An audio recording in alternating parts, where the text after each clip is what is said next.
Om Awiginama Sidam Sidam, Om Swastiastu Tat Astu Astu Swaha, Om Swastiastu.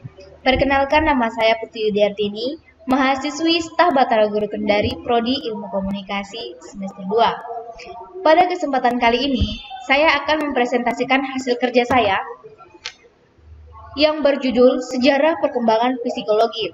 Sejarah perkembangan psikologi terbagi menjadi 3. Yang pertama, periode pra-berdirinya psikologi. Yang kedua, psikologi sebagai ilmu yang otonom. Yang ketiga, perkembangan psikologi modern. Nah, saya akan membahas satu persatu. Yang pertama, periode pra-berdirinya psikologi. Psikologi berasal dari bahasa Yunani kuno yang memiliki arti jiwa dan kata sehingga diartikan keilmuan yang mempelajari tentang jiwa atau mental. Psikologi bersifat abstrak, akan tetapi sifat ini memiliki batasan pada manifestasi dan ekspresi dari jiwa. Sifat itu berupa tingkah laku atau proses melakukan suatu kegiatan, sehingga psikologi didefinisikan sebagai ilmu pengetahuan yang mempelajari tentang perilaku dan proses kejiwaan manusia. Psikologi memiliki kisah perjalanan yang panjang, bahkan sebelum Wundt mendeklarasikan tentang laboratoriumnya pada tahun 1879, yang dipandang sebagai kelahiran psikologi sebagai ilmu. Psikologi dapat diartikan sejalan dengan perkembangan intelektual Eropa. Berdasarkan pandangan tersebut, sejarah psikologi dibagi menjadi beberapa periode dengan para tokoh ahli di dalamnya.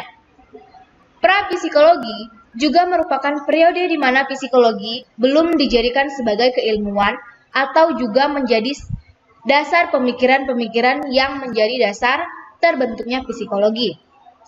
Hasil pemikiran-pemikiran kritis terdapat hubungan manusia dengan lingkungannya yang memunculkan suatu pola tingkah laku. Khusus inilah yang menjadi daya tarik Wundt untuk mendalami lebih lanjut hubungan ketiganya, sehingga muncul istilah psikologi. Psikologi sendiri merupakan ilmu yang mempelajari tentang kejiwaan manusia dan tingkah lakunya sebagai respon kaitan dengan lingkungan tempat tinggalnya. Yang kedua, psikologi sebagai ilmu yang otonom. Pada akhir abad ke-19, merupakan babak baru dalam sejarah psikologi. Tahun 1879, Wilhelm Wundt mendirikan sebuah laboratorium psikologi pertama. Sebagai titik awal perkembangan sejarah psikologi, laboratorium Wundt didirikan di Leipzig. Wundt juga memperkenalkan metode introspeksi yang digunakan dalam penelitian-penelitiannya. Dia juga dikenal sebagai tokoh penganut strukturalisme karena mengungkapkan teori yang menguraikan struktur dari jiwa. Wundt percaya bahwa jiwa terbentuk dari elemen-elemen, kemudian memiliki mekanisme penting yang menghubungkan antar elemen kejiwaan sehingga membentuk struktur jiwa yang utuh dan disebut asosiasi. Oleh karena itu, Wundt juga disebut sebagai tokoh asosianisme. Kemudian, Edward Bradford Titchener mencoba menyebarluaskan ajaran dari Wundt ke Amerika. Namun, orang Amerika kurang menyukai teori Wundt dan menganggapnya terlalu abstrak dan sulit diterapkan secara langsung.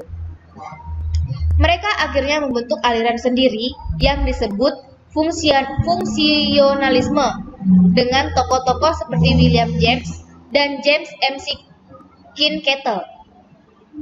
Aliran ini lebih berfokus pada fungsi jiwa daripada strukturnya. Kettle menemukan teknik evaluasi psikologi berupa psikotes yang merupakan bukti bahwa orang Amerika cukup pragmatis. Meskipun sudah pragmatis, namun aliran fungsionalisme masih dianggap terlalu abstrak. Sarjana Amerika menghendaki agar psikologi mempelajari hal-hal yang objektif dan dapat dilihat. John Broades Watson merupakan pelopor dalam hal ini yang kemudian dikembangkan oleh Edward C. Stallman dan B.F. Skinner. Yang ketiga, perkembangan psikologi modern. Sejarah perkembangan psikologi berisi mengenai pendapat-pendapat para tokoh-tokoh sejarah ilmu jiwa yang menjelaskan mengenai kejiwaan. Terbentuknya psikologi modern tidak terlepas dari pengaruh para tokoh-tokoh psikologi di masa lalu. Aliran modern yang muncul pada perkembangan psikologi adalah strukturalisme. Strukturalisme ini adalah awal munculnya pernyataan psikologi sebagai disiplin ilmu yang bersifat otonom dan dibangun menggunakan laboratorium penelitian. Selanjutnya, manfaat mempelajari psikologi. Ada 8. Yang pertama, untuk memperoleh pemahaman gejala-gejala jiwa dan pengertian yang lebih sempurna tentang tingkah laku sesama manusia pada umumnya dan anak-anak khususnya. Yang kedua, untuk mengetahui perbuatan-perbuatan jiwa serta kemampuan jiwa sebagai sarana untuk mengenal tingkah laku manusia.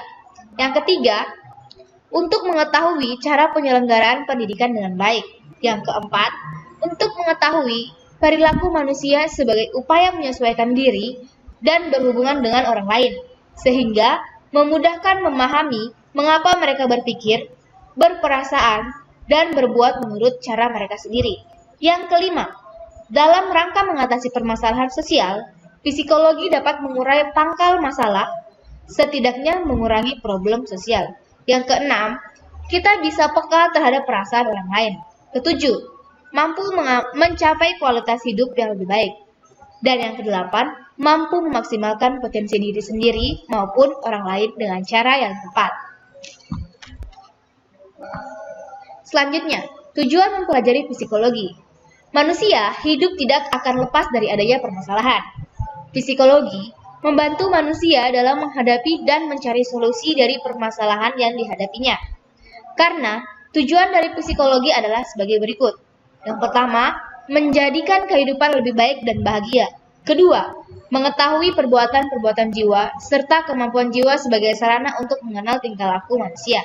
Yang ketiga, memperoleh paham tentang gejala-gejala jiwa dan pengertian yang lebih baik tentang tingkah laku manusia. Yang keempat, supaya tiada keraguan lagi dalam mengubah cara hidup, tingkah laku dan pergaulan dalam masyarakat. Yang kelima, untuk mengetahui penyelenggaraan pendidikan yang baik. Yang selanjutnya, perbedaan psikologi dan antropologi. Psikologi adalah suatu ilmu yang mempelajari tentang aspek-aspek kejiwaan dan kepribadian individu dan kelompok.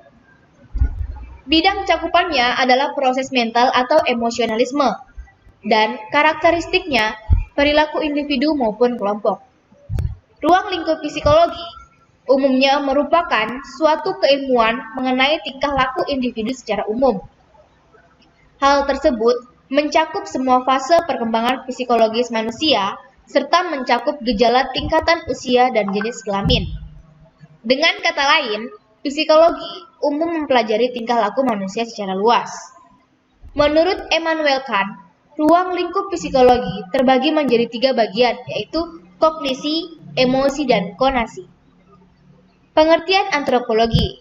Antropologi adalah ilmu yang mempelajari perkembangan evolusi manusia yang mencakup unsur fisik, sosial, dan budayanya. Sesuai dengan bidang orientasinya, antropologi dapat dibedakan dalam antropologi fisik, antropologi sosial, dan antropologi budaya. Sedangkan antropologi medis mengkhususkan diri pada studi tentang pengaruh unsur budaya terhadap penghayatan masyarakat tentang penyakit dan kesehatan. Ruang lingkup antropologi meliputi antropologi fisik dan antropologi budaya.